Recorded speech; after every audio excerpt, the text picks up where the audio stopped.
Hindi ko alam kung bakit may mga taong labis na mapagpatawad. Kabaliktaran naman nito ay mga taong mapang-abuso. Maaring sumagi sa isip po ninyo na ako ay isang mapagmataas o walang pusong nilalang. Pero bago po ang lahat, nais ko pong pakinggan po ninyo ang panig ng aking istorya hinggil sa aking buhay. At kung bakit hindi ko maiwasang magalit o magkaroon ng puot sa sarili kong ina. Ang mga magulang ko ay parehong may kasiraan. Ang aking ama ay isang hangal o hunghang at ang aking ina naman ay isang ganid, masama at iba pang mga negatibo na maaari mong ibato sa isang tao. Hindi ko maintindihan kahit magpasa hanggang ngayon kung bakit ganoon ang kanyang asal. Hindi naman kami sobrang hirap o naghihikahos, pero para sa aking ina, marami pa ding kulang. Ang kadahilanan kung bakit tinawag kong hangal ang aking ama dahil sa dami ng kasalanan ng aking ina, nagagawa niyang patawarin ito. Nung nagkaisip ako, sumagi sa isip ko na baka hindi ako o ang kapatid ko na tunay nilang anak. Sa kadahilanan ang aking ina ay ilang beses na nangaliwa. Sa kanyang pangangaliwa, natuklasan din ito ng aking ama at nagagawa pa rin niya itong patawarin. Aaminin ko na may taglay na kagandahan ang aking ina. Pero kung ikaw ay normal o nasa matinong pag-iisip na sa oras na magkaroon ka ng pamilya, dapat ito ang aatupagin at aasikasuhin. Na kapag ang babae ay nagdesisyong lumagay na sa tahimik, ay dapat maging tapat, maalaga at mabuting may ilaw ng tahanan. Ngunit ang aking ina ay kabaliktaran. Marahil ang kanyang buhay ay komportable, walang inaalala kung saan kukuha ng makakain, kung saan kukuha ng pambayad sa panggastos o nakaramdam ng kakulangan sa salapi. Maayos, bahagyang marangya ang kanyang buhay o ang aming buhay. Marahil dahil dito, siya ay nabugnot, nainip, kaya niya nagawa ang mga ganoong bagay. Noong unang beses kong natuklasan na siya ay may ibang lalaki, hindi ko ito sinasadya at ito ay isang aksidenteng pangyayari. Nagtago ako sa loob ng kanilang aparador dahil kaming dalawang magkapatid ay naglalaro ng tagu-taguan. Bigla siyang pumasok sa may kwarto na may kausap sa kanyang cellphone. Hindi ko makakalimutan ang mga salitang sinabi niya sa kabilang linya na wala naman si Elmer dito, yung mga bata wala din, lumabas sila kasama ng yaya. Kung pupunta ka dito, meron tayong mga 30 minuto na magpakasarap. Miss ko na ang yakap at ang halik mo eh. Wika niya ng nakangisi na akala mo ay kinikiliti. Nais kong lumabas, nais kong tumakbo para ipaalam sa aking ama, pero hindi ko magawang maigalaw ang aking mga binti o paa o kahit anong parte ng katawan ko. Marahil hindi ako makapaniwala na magagawa iyon ng aking ina. Elementarya pa lang ako noon, naidiyan na ako sa yakap at halik na ginawa niya sa aming magkapatid at sa aming ama. Ngunit nung mga sandaling iyon, nais kong malaman na maliban sa amin, sino pa ang nais niyang hagkan at yakapin. Hindi pa nagtatapos ang kalahating oras, may narinig na akong may nag-doorbell ng pintuan. Tsansa ko na sanang umalis, pero hindi ko ginawa. Saktong hindi rin ako nahanap ng aking kapatid dahil nakita siya ng aking ina at dali-dali niyang inutusan ang kasambahay na bumili ng pagkain sa labas at isama ang kapatid ko.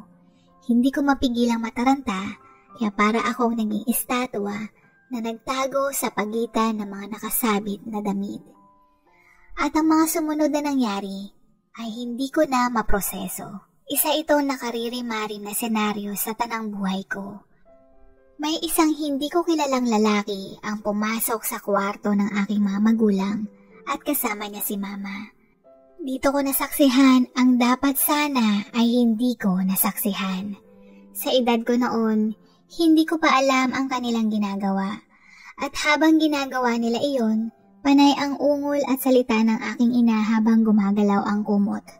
Ilang beses siyang sumigaw ng masarap, idiin, isagad, na halatang binibigyan niya ng direksyon ang lalaking iyon, makuha lamang ang kanyang nais. Narinig ko ding sumagot ang lalaki na, Yan pala ang gusto mo ha? Sige. Sabay tatawa ng malakas ang aking ina at sumagot ng, oo yan, oo tama, oo ganyan. Ang pangyayaring iyon ay isa talagang nakakatroma na tumatak sa isip ko dahil nasaksihan ko mismo ang pangangaliwa ng mismo kong ina. Matapos iyon na kahit nakaalis na ang lalaki, ang aking ina ay umastang parang walang nangyari. Nanginginig akong lumabas ang aparador patungo sa aming silid. Niyakap ko ang aking mga binti dahil sa pangyayari. Habang nagninilay-nilay ako doon, nais kong malaman ang kanilang ginawa. Kaya naman nag-intay ako ng pagkakataon na sabihin ito sa aking ama. Isiniwalat ko sa kanya ang aking nakita. Pa, kahapon may kausap si mama na pinapunta niya dito sa bahay. Tapos nakita ko po ang isang lalaki na magkayakap sila. Ilang beses niyang binigyan ng utos ang lalaki. Sabay hihiyaw siya ng malakas, tatawa at sasabihin masarap. Nakita ko din po yung kumot na ilang beses na gumagalaw. Ano pong ibig nung sabihin pa? Ipinaliwanag kong ako ay nagtago sa aparador dahil kami ay naglalaro ng tagu-taguan at hindi makagalaw, kaya ko iyon nasaksihan ng hindi sinasadya. Nung kinompronta ng aking ama ang aking ina, mariin niya itong itinanggi. At ako ang inakusahang sinungaling na gumagawa ng kwento na gusto siyang siraan. Hiningan pa ako ng ebidensya sa mga paratang ko. Hindi porket bata yan hindi na marunong magsinungaling. Pagtataray nitong sagot. Batid kong may pagdududa sa aking ama base sa kanyang ekspresyon, pero pinalampas niya muna ito dahil para sa aming magkapatid. Marahil makasira din ito sa aming paglaki na pwedeng gawing panukso, kaya naman mas pinili ng aking ama na tumahimik.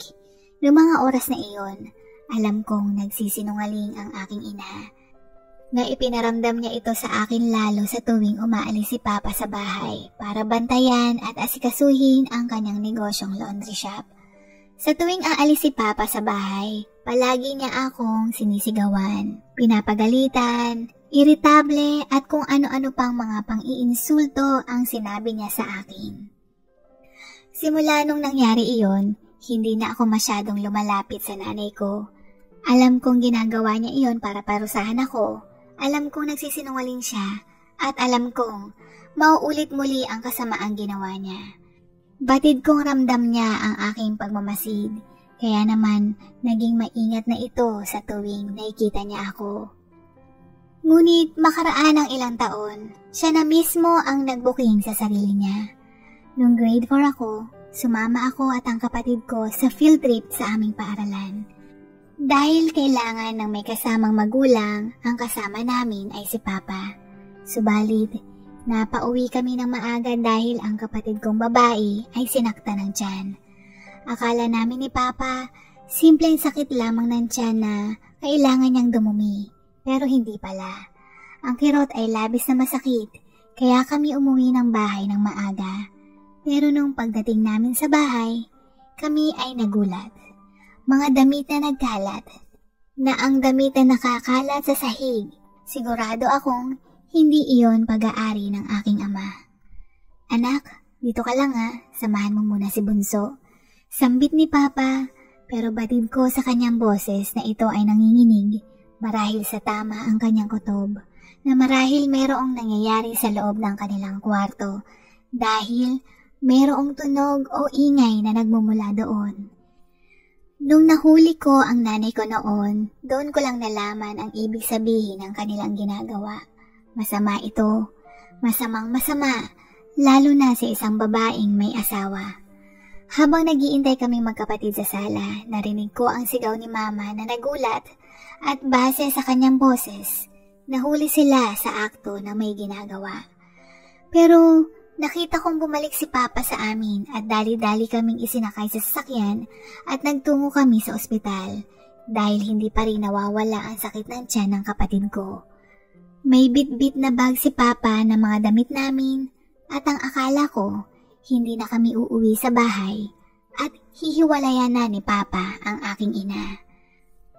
Nung naisip ko na kung maghihiwalay ang aking mga magulang ay ayos lamang ito sa akin.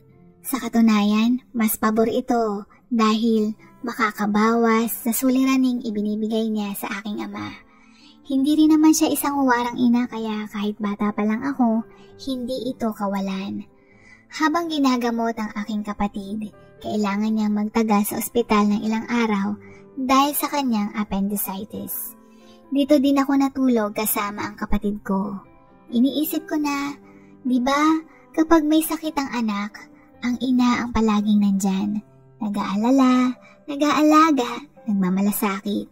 Pero hindi namin nakita ang aming ina sa ospital. Kasabayan nito, naisip ko rin, may problema sila sa bahay. At marahil, sinabihan siya ng aking ama na huwag siyang magpunta ng ospital. Na posible na iyon din ang nangyari. Naalala ko lang naman ang aking ina dahil hinanap siya ng kapatid ko.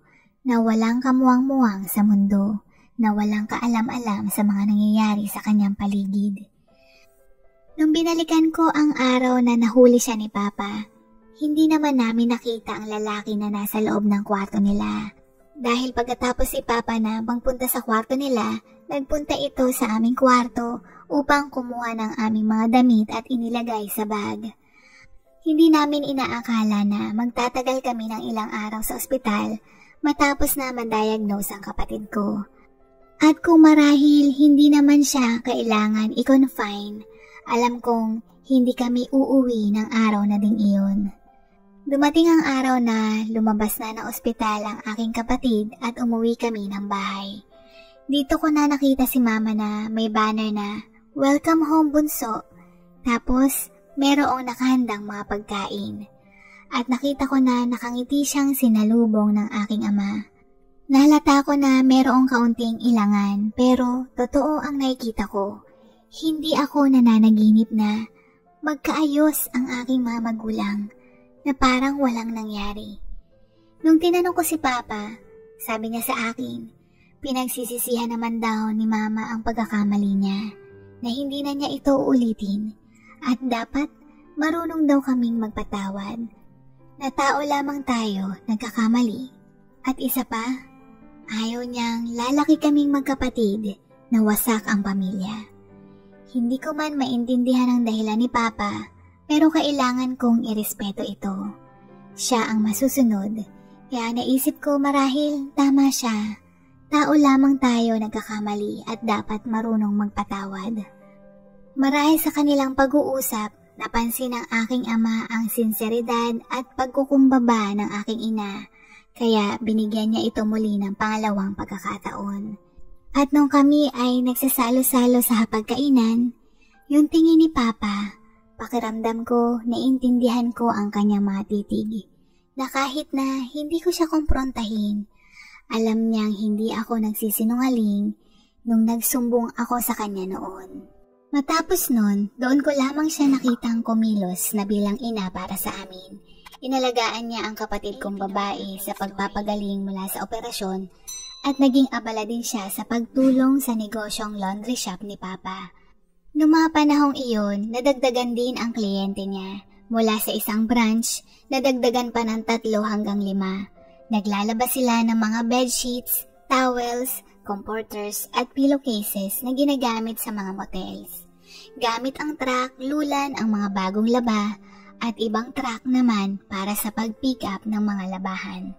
Nakitaan ko naman ng pagbabago ang aking ina na tumutulong sa kanyang asawa at maasikaso na din sa bahay kaya naisip ko na mukhang nagbago na nga siya. Subalit ito ay panglabas lamang dahil kalaunan binigyan na naman niya ng sakit ng ulo ang aking ama. Hindi man siya nanlalalaki pero narinig ko na siya ay nagsusugal. Kaya pala siya tumutulong sa negosyo dahil kumukuha siya doon ng pangsugal. Nakikita kong nagagalit ang aking ama, na nag-aaway sila, na nagmamakaawa ang aking ina na patawarin siya, at makalipas ang ilang araw, papatawarin na siyang muli ni Papa, at magkakaayos na silang muli. Ganoon ang senaryo namin sa bahay. Kapag may ginawang kasalanan si Mama, mag-aaway sila, magbabati, magtitino ng kaunting panahon, at magsisimula na naman siyang masangkot o gumawa ng gulo. Hindi lang yan, May pagkatanga din ang aking ina dahil madali din siyang maloko ng iba hingil sa pera. Nag-invest din siya sa isang negosyo na may kalakihan ang halaga pero wala ding nangyari at nalugi ito. Sa katunayan, yung mga inumpisahan niyang mga negosyo kuno, lahat ng yon nasasayang. Pero sa tingin ko, may kasama din doon ang panglalalaki na siya ang gumagastos sa mga ito. At kung ano pa man iyon, lahat ng salaping dumapo sa kanyang kamay ay palabas at hindi mo na ito kahit kailan makikita pa. Hanggang sa may nangyari na narinig ko ang aking ama na nais na niyang hiwalayan ang aking ina. Second year high school ako noon nung mangyari ito. Dito ko nalaman mayroong utang si mama. Hindi ko maintindihan kung bakit siya nagkautang. Sa kung maniwala man kami o hindi, ang taong pinagkautangan niya ay kamag-anak pa na nakaupo sa pwesto ng gobyerno. May kapangyarihan at ngayong sinisingil na siya, may kasamang pagbabanta na pati ang negosyo o permit ni Papa ay maapektuhan. Dito rin namin natuklasan na siya ay lulong sa sugal. At dahil sa sugal, doon siya nagkautang na napakahalaking halaga. Sawang-sawa na ako, Mila. Hindi ko na kaya to. Inilagay mo sa kapamakan ang kinabukasan ng mga anak mo. Sambit ni Papa ng pagalit. Ayaw ko na. Maghiwalay na tayo. Dagdag niya. Nakita ko si Mama na lumuhod habang ilang beses na nagmamakaawang umiiyak na patawarin siya. Na magbabago na siya. Nabigyan siyang muli ng pagkakataong magbago. Aaminin ko, nung masaksihan ko iyon sa isip ko, Pa, please, maghiwalay na kayo ni Mama para magkaroon ka ng katahimikan at kapanatagan. Huwag kang magpadala sa kanyang pagmamakaawa, hindi na siya magbabago. Subalit, kahit ganoon, nakuha niyang patawarin ang aking ina. Sinikap niyang mabayaran ang utang nito na halos magresulta ng kamuntikan ng pagkalugi ng kanyang negosyo. Pero nalampasan namin ang unos na ito. Sa pangyayari ding ito, dito ko napagtanto na si Papa ay isang malaking hangal. Hangal na hangal sa kanyang pagmamahal. Hunghang na hunghang sa kanyang desisyong pagpapatawad. Samantalang batid ito ng aking ina, kaya malakas ang loob niyang mapapatawad siya ni Papa sa kanyang mga kasalanan. Kung ako ang tatanungin, mas nanaisin ko pang walang ina dahil hindi siya magandang halimbawa. Naaanhin mo ang katulad niya kung ganoon siyang klase ng tao. Marahil kung ibang tao ang nasa sitwasyon ko, maaring pareho kami ng takbo ng pag-iisip. Tunay ngang kakaibang nilalang ang aking ama, na masyadong inabuso ng aking ina ang kabaitan at pagmamahal nito sa kanya. Kaya naman ang puot at suklam ko sa sarili kong ina ay mas lalo lamang lumalim. Alam kong oras lang ang iniintay at alam kong may mababalitaan na naman kaming ginawa niyang pagkakamali. Ngunit lumipas ang maraming buwan at maging taon, naging tahimik ang aming tahanan. Natunay ngang nakakapagtaka, pero ang aking ina ay palaging naglalagi sa bahay. Hindi lumalabas, hindi rin umiinom. Gayunpaman, ang trato at isip ko hingil sa kanya ay hindi nag-iba. Mas lumayo ako sa kanya. Hindi ko nais makasabay siyang kumain. Hindi ko kayang makita ang mukha niya, kaya madalas akong nasa kwarto.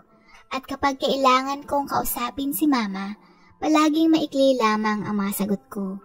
Hindi lamang ako ganito, maging ang nakababata kong kapatid, na pareho kami ng iniisip na mas nanaisin naming maghiwalay sila. Nagdaan muli ang mga panahon, nagpatuloy ang aming buhay ng matiwasay at walang gulong na sangkutan si Mama. Hirap man akong paniwalaan dahil sa dulo ng aking utak, nagiintay lamang ito ng tamang panahon para isiwalat niyang muli ang kanyang nais na gawin.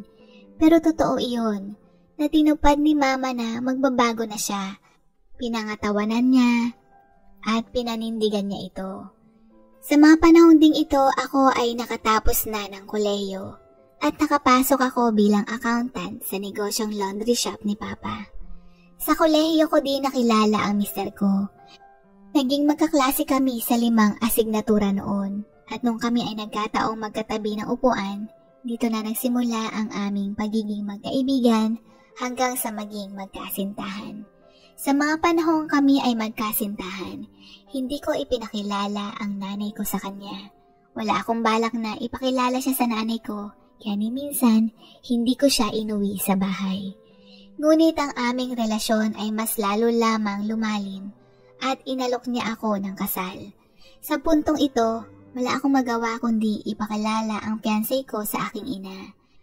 Isinekreto ko din sa mister ko ang mga nakaraang kamalian ni mama dahil ayaw kong makaapekto ito sa aming relasyon at malaman niyang kami ay isang dysfunctional family na makaapekto sa kanyang desisyon hinggil sa aming relasyon o ang pagpapakasal sa akin. Una ko muna siyang ipinakilala sa aking ama na naging maayos ang lahat at natutuwa ako dahil ibinigay din niya ang basbas para sa aming kasal. Nais ko pa sanang i-delay ang pagkikita ng mister ko at ang nanay ko pero hindi ko na ito mapipigilan. At nung nakatakda na ang araw na iyon, nasabi ko kay mama na iayos niya ang kanyang kilos at pananalita.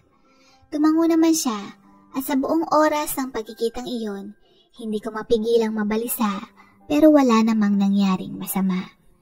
Hanggang sa itinakda na ang aming kasal at naging maayos at wala namang problema. Walang iskandalong ginawa ang aking ina, kaya naman ako ay nagkaroon ng kapanatagan ng bahagya. At sa pagkakataong ito, nakumbinsi ako kahit kaunti na marahil nagbago na nga siya ng tuluyan. Dahil magmula nung huli niyang gulo na halos hiniwalayan na siya ni Papa, ay hindi na ito muling naulit pa.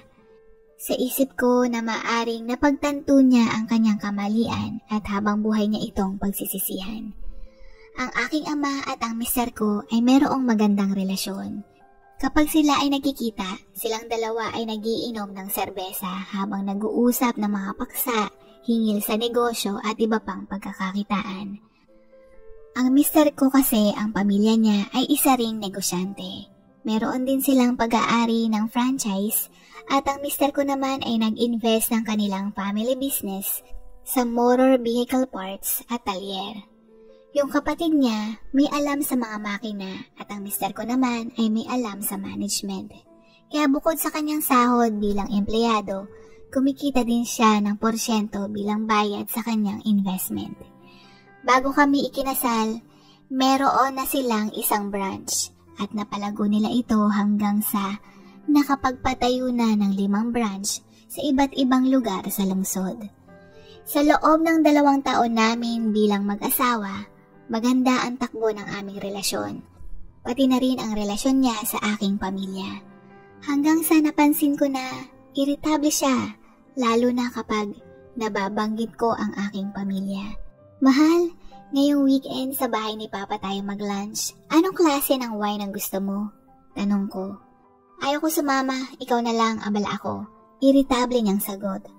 Bakit naman? Tanong ko. Basta wag ka na magtanong. Maikli niyang sagot.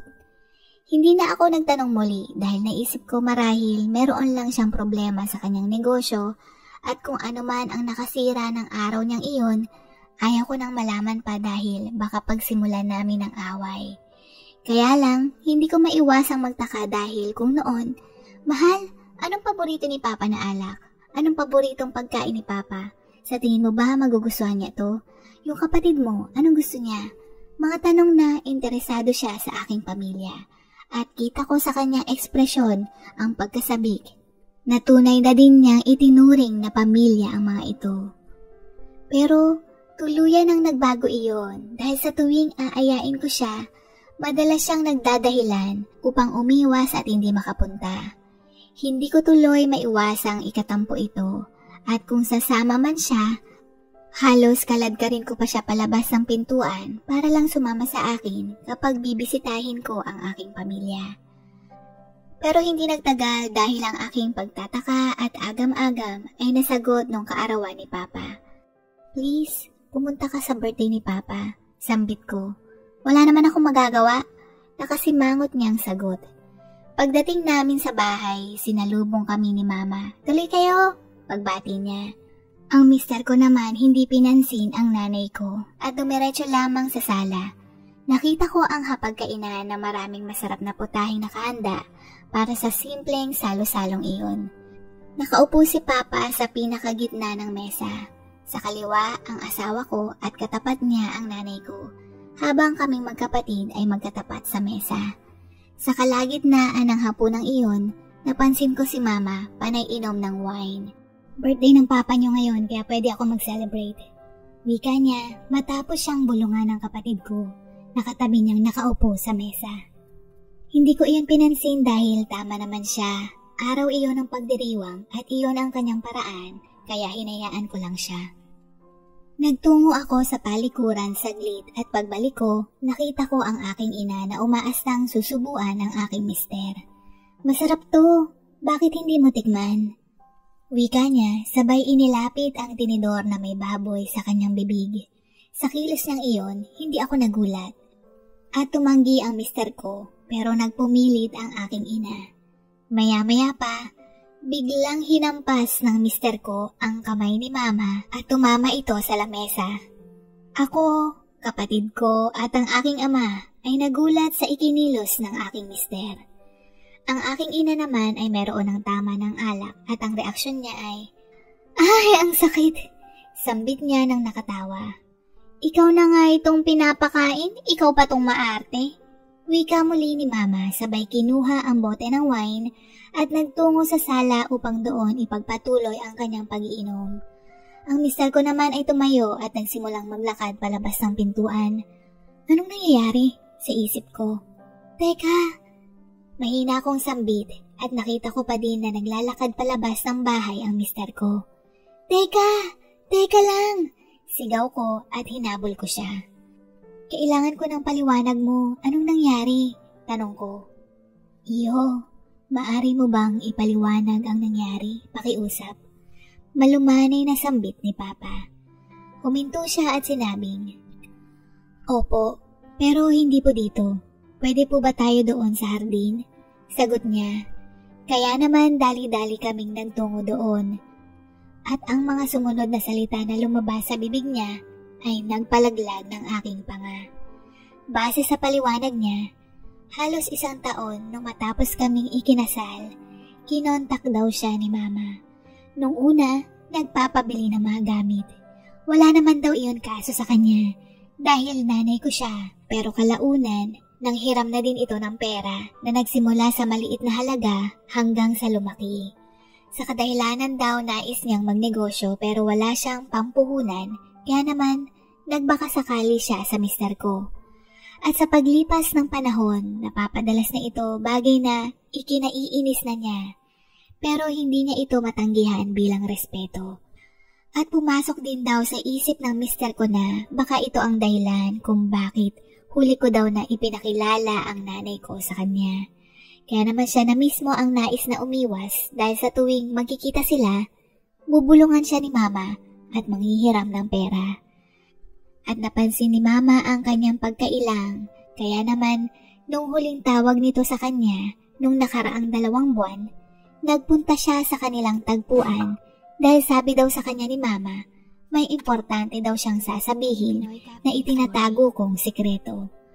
Dahil curious kung ano yon, nagpunta siya at nagulat siya sa kanyang narinig. Na ako daw ay maraming lalaki. Nakikipagsiping kung kani-kanino, isang babaeng pariwara, at iyon din daw ang dahilan kung bakit hindi ko daw siya pinakilala kaagad sa mister ko bilang ina. Hindi lang yan, matapos niyang sabihin ito, hinawakan ng nanay ko ang binti niya at umastang hahalikan ang mister ko sa loob ng restauran. Dali-dali itong tumayo at umalis. Nung marinig ko iyon, hindi ako makapaniwala na ang sarili kong ina ang sisira sa maayos kong relasyon. Wala akong masabi kahit anong salita. Hindi ako makaimik. At nung matapos na siyang maglabas ng sama ng loob, ang mister ko, sabi niya sa akin, huwag muna akong umuwi at kailangan niya ng panahong mag-isip at biglang umalis. Tunay ngang kampo ni Satanas ang aking ina at hindi ko mapigilan na sampalin siya dahil hindi pa siya kontento na saktan ang puso ni Papa. Nais din niyang masira ang buhay ko. Kung ano man ang kanyang dahilan, isinusuka ko siya bilang ina. Hindi ako sinuway ng aking ama. Matapos kong gawin iyon, ako ay napaupo sa sahig dahil sa labis na sakit na nararamdaman ko sa aking puso na ipinaranas niya sa akin. Walang hiya ka? Wala kang respeto, ako ang nanay mo ah! Sambit ni mama at aasta sanang sasampalin din ako nang bigla siyang inawat ni papa. Tama na! Ang tanga ko. Matagal akong nagpakatanga. Salamat Mila. Maraming salamat sa lahat. At ito ang pinakamagandang regalong binigay mo sa akin. Wika ni Papa ng malumanay at nagtungo ito sa kanilang kwarto at pinaghahagis lahat ng gamit ni Mama sa labas ng pintuan. Habang hinahagis ni Papa ang mga damit ni Mama palabas, hindi niya pinapansin ang pagmamakaawa ni Mama at ang pagluluhod nito. At nung matapos niyang ilabas ang mga gamit, umalis ka na at sa korte tayo magkikita. Sambit ni Papa at kinaladkad niya si Mama palabas ng pintuan, tapos pinagsarahan ang pinto. Wala ni isa sa amin ang pumansin sa kanya, kahit ilang beses niyang kinakalabog ang pintuan. Anak, pasensya ka na. Halika, ayusin natin ang problema. Sambit ni Papa. Noong mga sandaling iyon, ang saya-saya ko para kay Papa, pero malungkot ang puso ko para naman sa mister ko. Pagdating namin sa bahay ng mister ko, Iho, pasensya ka na. Hindi ko alam na ganoon ang nangyari. Nais kong bayaran ang lahat ng inutang ng misis ko sa'yo. At huwag kang mag-alala dahil pinalayas ko na din siya sa bahay. Walang katotohanan ang mga sinabi niya tungkol sa anak ko. Kabaliktaran pa ang nangyari. Sambit ni Papa sa mister ko. At nais ko mang magpaliwanag at magmakaawa. Pero inunahan na ako ng mister ko na nais niyang mapag-isa. At bigyan ko daw siya ng espasyo, kaya naman binigay ko ito sa kanya. Kasalanan ko din naman dahil inilihim ko sa kanya ang tunay na pagkatao ni Mama. Hindi ko sinabi sa kanya ang tunay nitong pag-uugali. Hindi ko maimahe ang nararamdaman niya noong mga panahong puwersahan siyang pinapabili ng mga bagay, ang pagbibigay ng salapi at pangungutang. Tunay ngang nakakahiya ang ikinilos ng aking ina. Ang mga sumunod na nangyari, nag-file ng legal separation si Papa dahil kulang ang kanyang salapi kung annulment ito. Ang laki din kasi ng halagang nakuha ni Mama sa mister ko, kaya wala siyang ibang paraan kundi ibenta ang laundry shop na matagal na panahon niyang negosyo. Naibenta niya ang negosyong ito sa kanyang kaibigan at ako naman ay nakahanap ng trabaho sa ibang kumpanya. Nung nag-file si Papa ng legal separation nila, sumuporta kaming magkapatid at nagwala si Mama dahil wala siyang makukuha ni isang kusing sa pera na ilang beses niyang pinagpipilitang may karapatan din daw siya doon. Pero si Papa, naglabas ng mga ebidensya laban sa kanya, hingil sa kanyang pangangaliwa, bisyong sugal at alkohol. Masaya ako para sa aking ama na sa wakas, sa napakatagal ng panahon nagising siya sa katotohanan. Gayunpaman, ako ay labis na nalulungkot dahil nawala ang kanyang negosyo. Nangako kaming magkapatid na sa oras na makaipon kami, maaari kaming magsimulang muli kahit na maliit na laundry shop. Salamat mga anak, at pasensya na dahil ang akala ko para sa kapakanan niyo ang ginagawa ko. Hindi ko na malayang masama ang epekto nito. Patawarin niyo sana ako. Ang totoo, natakot din ako mag-isa dahil alam kong balang araw magkakaroon na kayo ng mga sariling pamilya. At naisip ko, kapag matanda na ang mama niyo, sa akin at sa akin din naman siya uuwi. Pero mali ako ng akala. Sambit ni Papa ng lumuluha. Niyakap naming magkapatid ng mahigpit ang aming ama na maraming taong nagdusa. Sa pagkalayang tinamasa ng aking ama, batid kong siya ay naninibago. Batid ko ang kanyang takot, kaya naman sinigurado naming magkapatid na maibsan kahit papaano ang kanyang pag-iisa. Mas madalas na kaming tumatawag at nagte-text sa kanya. Habang inaayos sa korte ang kanilang legal separation, nakatanggap ako ng tawag mula sa aking mister. Sabi niya, pasensya na, hindi ko sinabi kaagad sa iyo ang nangyari. At pasensya na din dahil pinaniwalaan ko ang paratang sayo ng mama mo. Hindi ako sumagot kundi yakap dahil ilang buwan kaming nagkahiwalay, hindi nagkausap at nagkita. At umiiyak din akong humingi ng tawad sa kanya dahil hindi ko ipinaalam sa kanya ang tungkol sa aking ina. From now on, no more secrets. Lahat ng gusto mong malaman, handa kong ibahagi sa'yo. Wika ko. Except one more thing, I have a surprise. Sambit niya. Nagtungo kami sa bahay at sinundo namin si Papa at ang kapatid ko. Sa isip ko, kakain kami sa isang magandang restaurant. Pero nagulat kaming lahat dahil nagpunta kami sa dating laundry shop na pag-aari ni Papa noon. Bagong pintura, mas malaki at may mga bulaklak na tila ba bagong bukas. Pa, ito po yung susi ng laundry shop nyo. Sambit ng mister ko. Nagtaka si Papa at hindi sumagot. Pa, nung ibinenta niyo po ang negosyong pinagpaguran niyo ng maraming taon para lang mabayaran ang utang, naisip ko na mabuti itong tao na may prinsipyo na naging biktima ng isang masamang nilalang. Nagdesisyon po akong bilhin po itong muli at pinaayos ng kaunti na bagay na ambag ko din po dito.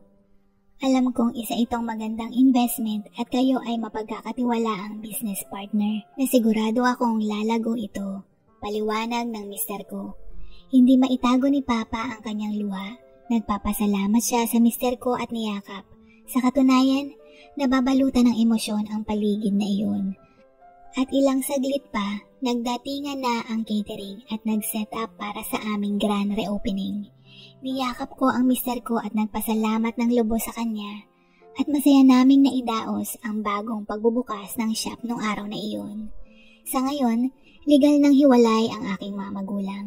Lumipat si Papa sa isang condominium dahil palagi si Mama nagpupunta doon sa dati naming bahay. At kapag tumatawag naman sa akin ang aking ina, lalo na hingil sa pera, binababaan ko siya ng tawag.